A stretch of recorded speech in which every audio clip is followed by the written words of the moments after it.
Hello, Trig. We're moving on. We're moving ahead. We just finished 5.3, which was solving trig equations, and you saw all the different ways that we could have that with factoring and secants and cosecants and all the different bells and whistles, and hopefully we got some good practice with it. But we are moving ahead, and you're going to need your foldable. We haven't been adding to it. I should have been more explicit with that. 5.1 and 5.2, we added the fundamental identities, that very bottom tab. And then 5-3, we actually take a break from it, and we solve those things. So we're going to come back to it now. We're going to add some formulas to your foldable, and I'll show those. Go ahead and hit pause and get them all copied down to your foldable. They're called the sum and difference formulas, and they look like this. Okay, so hit pause, copy these down, sum and difference. Notice we have sign with a positive, sign when we're adding, sign when we're subtracting. Cosine when we're adding, cosine when we're subtracting. And they look similar, but they are different, okay? I like to think of it as whenever I'm using sine, the plus that's in here will be a plus here, minus in here, minus here. And then sine will always go sine, cosine, cosine, sine, cosine, sine. So you'll have your foldable. I'm not going to make you memorize these, so that's not that big of a deal. But once you start getting used to it and you see a lot of them like I have through the years, you do start to pick up what the formulas are, okay? Now, what we can do with this. So far, all we've ever been able to do without a calculator is find the sine, cosine, and tangent for those special angles, those 30, 60, 90s, the cardinal directions, and 45s, and that was it. Okay, well, guess what? There's more in life than just 30, 60, 90s, and 45s. So we have this ability, and we'll go through the derivation of where this comes from in class. It's kind of a neat little thing, but people sat around and thought about and did math and constructed and tinkered with and found that we can have exact values for different angles that aren't those special values. So we'll start with this one.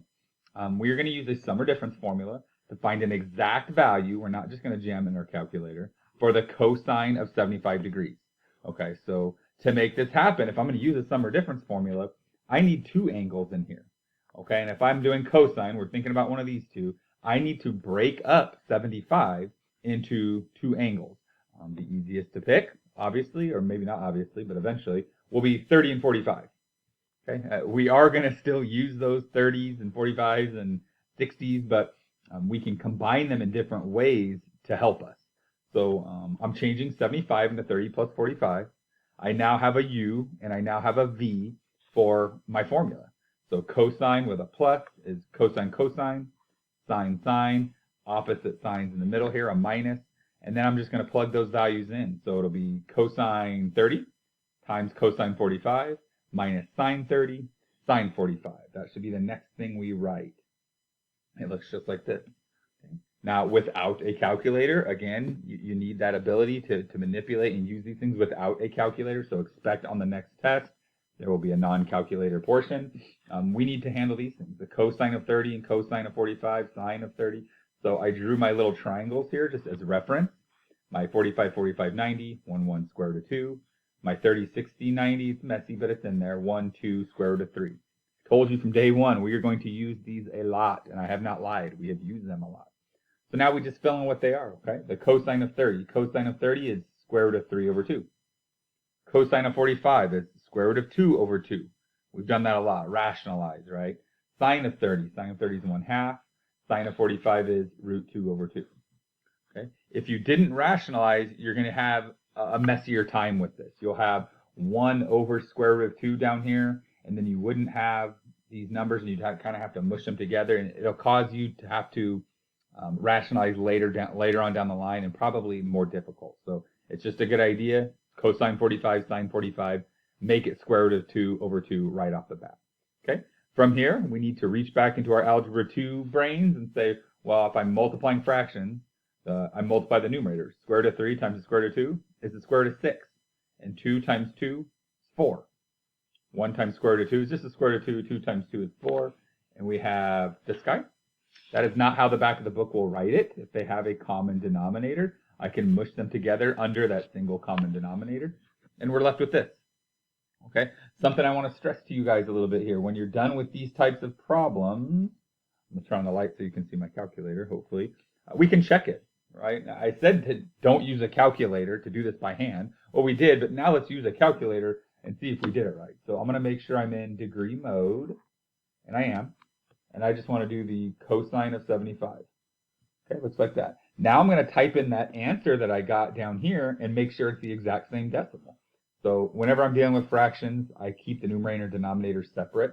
So it's the square root of 6 minus the square root of 2. There's my numerator divided by my denominator. And they're the exact same thing. So we're dancing, we're cooking, we're doing well. Okay, that's how we do these. Let's do one in radian mode to try that out. Okay, so the next problem, I want you to find the sine of 13 pi over 12. Sine 13 pi over 12. Now, if you're anything like me, dealing with degrees is easy. I can break up 75 and I can find two things that add together and get me 75. No sweat. But it's a little tougher in radian mode. It's hard for me to look at 13 pi over 12 and kind of decide what could I add together to get those. I mean, it could be 1 pi over 12 and 12 pi over 12, but would that help me? Okay, so here's my little trick with these. When we are doing these, when we're finding these exact values using a sum or difference, they're always going to come from those base triangles, the 30s, the 60s, the 90s, and the 45s, and in particular, the 45s. Every single time, this is going to come from some multiple of pi over 4. Okay, so what I'm going to do is I'm just going to take 13 pi over 12, and I'm going to subtract a pi over 4 off of it. So I can see something plus pi over 4 will equal 13 pi over 12, right? I'm going backwards with this addition and subtraction. So common denominators, I'll multiply by 3, I'll multiply by 3, and I'm going to get 13 pi over 12 minus 3 pi over 12. That's 10 pi over 12. Okay, and 10 pi over 12 is 5 pi over 6.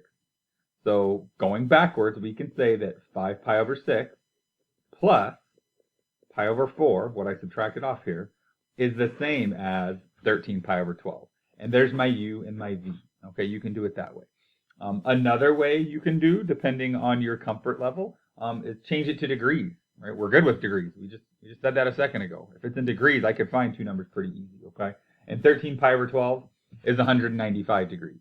From there, I would have done the same thing though. I'm going to subtract 45 off of this and say, okay, well, that would give me 150, and 150 and 45. There's my u, there's my v. Well, guess what 5 pi over 6 is? 5 pi over 6 is 150 degrees, and pi over 4 is 45 degrees. So it's just kind of up to you which way you're more comfortable doing. But from here, we're doing sine, so I need my sine formula. I have a plus in here, so I want my sine with a plus. So I'm going to go into my foldable. I'm going to look at sine with a plus. Okay, sine with a plus is sine cosine plus cosine sine with my u's and my v's. So I wrote the formula here. I replaced all my u's with 150 and all my v's with 45. And then I need to draw these triangles now. I do it right here, it looks like. There's my 150. Make sure, be careful with the negatives. If I'm in this quadrant, negative this way, positive this way. 45 is easy. It's 1 square root of 2. And then we're just going to fill this out. Sine of 150. Sine of this triangle over here would be opposite over hypotenuse. That's just a half. Cosine of 45, root 2 over 2. Cosine of 150 would be adjacent over hypotenuse. That's negative square root of 3 over 2. And sine of 45, root 2 over 2 again. We clean it up. Check, and they're going to look similar. When you do enough of these, you'll have a feel for if you did it right or not. But again, if you're ever not sure, let's just use our calculator. So in this one, and I did it down here, I made sure I was in radian mode, and I took the sine of 13 pi over 12, jammed it in my calculator, and I got this. Then I typed in my answer, square root of 2 minus the square root of 6, all divided by 4. I used the parentheses to group it, and then jammed in my calculator. It gave me the same thing, so I know I did it right. All right, last one. You can add these two formulas. Hit pause if you need to. We haven't done tangent yet, and I'm just going to tell you now, tangent's a beast. Tangent takes some work. There's a lot of algebra involved. The trig isn't so bad. Really, the trig isn't bad on all these. You find a formula, you decide what u and v are, you plug them in for u and v. That's the trig, done. The hard part is like cleaning these up and making these look simplified. That's the hard part. And you'll see we're going to do a bell work to help you along with this. So hopefully, well, it depends on when you watch this. You may have already seen the cleaned up version of this, but we'll find out in a second, okay? So let's do that. One example problem, then we're done. We've got 5 minutes. I think I can make that happen. I would like us to find an exact value for the tangent of 75. Okay? Ignore the stamp that's over there, but that's okay. Tangent 75, sure. First thing, we need to break it up into u's and v's, right? So I need two numbers that add or subtract to get me that number. In this case, I'll use 30 and 45 again. Next, I'm going to go to my tangent with a plus sign, and I'm going to put in my u and my v. My u and my v are going to be 30 and 45. Okay? Then I need to know what the tangent of, I'm pointing to my screen, sorry, tangent of 30 is and tangent of 45 is. So I'm going to draw those triangles. That's what's over here. Drawing those triangles. Tangent of 30, 1 over root 3. Tangent of 45, that one we like. That one's just 1. So we'll fill in what each of those are, and we get this. Now here's where the algebra starts to be a beast. Cleaning this thing up is a mess. But I have a little trick, and here's the trick. When we have these complex fractions like this, I have up here, I have a 1 denominator. It's the square root of 3. Down here, I only have 1 denominator, and it's also the square root of 3. So what I'm going to do, I'm allowed to do this. This is a math. I'm not breaking math law here. Is multiply the top of this whole fraction by the square root of 3, and multiply the bottom of this whole fraction by another square root of 3. 3. Easy for me to say. Okay. So that's just a fancy form of 1. I'm allowed to multiply by 1. So we're going to distribute. And when I do that, the square root of 3 times 1 over the square root of 3 is just 1. Those square root of 3's would cancel. And when I distribute this, I would get square root of 3 times 1, just the square root of 3. Same thing on bottom. Square root of 3 times 1, square root of 3. Square root of 3 times 1 over the square root of 3, just 1. So and then I would get square root of 3 minus 1. So looks like if you think you're done, that would be, oh, it wasn't too bad. What's he mean?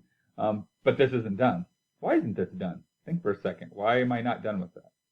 If you answered because there's a square root in the denominator, you are correct. So we need to rationalize this. We need to get that square root out of the denominator. This was one of the problems on your algebra review. There was a reason I put it on there. Whether you got it right or not, I don't know. But how we do this, you cannot just multiply the top and bottom by a square root of 3 again. We already did that. That's not going to eliminate anything. We have to multiply by the conjugate.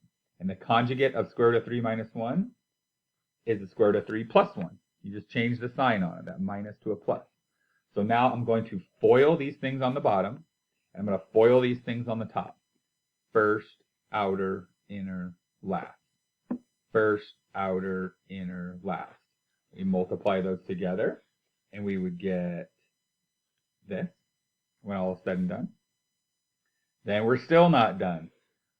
All of these, this term has a 2, this term has a 2, this term has a 2. Really, I would factor a 2 to the outside. I'm canceling this 2 with those 2 right there. So there's me factoring a 2 off of both, and then that 2 will cancel with that 2, and you're left with the square root of 3 plus 2. Wow!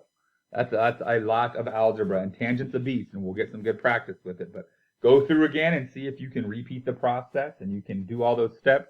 Just like before, we can check our answers. So as I scramble here to find my calculator, I want to make sure I'm in degree mode because I'm taking the tangent of 75.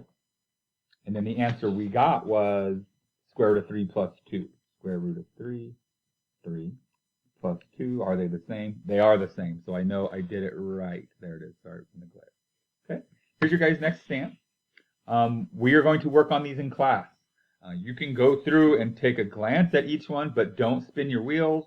Don't spend a lot of time doing these stuff. If you get stuck, put a little bit of honest effort into each one, and then where you are is where you are. You'll bring in your book, or we'll have books in class, but bring all your questions in, and I'm going to give you guys time to work on this in class.